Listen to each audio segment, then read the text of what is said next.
আগে শৈলটা নাই।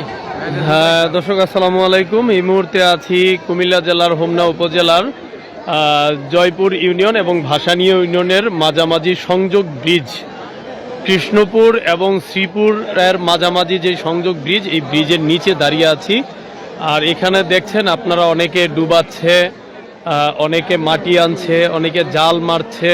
আর চারপাশে কিন্তু কিশোর কিশোরী, নারী পুরুষ, যুবক যুবতী সহ বিভিন্ন শ্রেণী পেশার উৎসুক জনতার কিন্তু পর্যাপ্ত ভিড় রয়েছে। তার একটাই কারণ হচ্ছে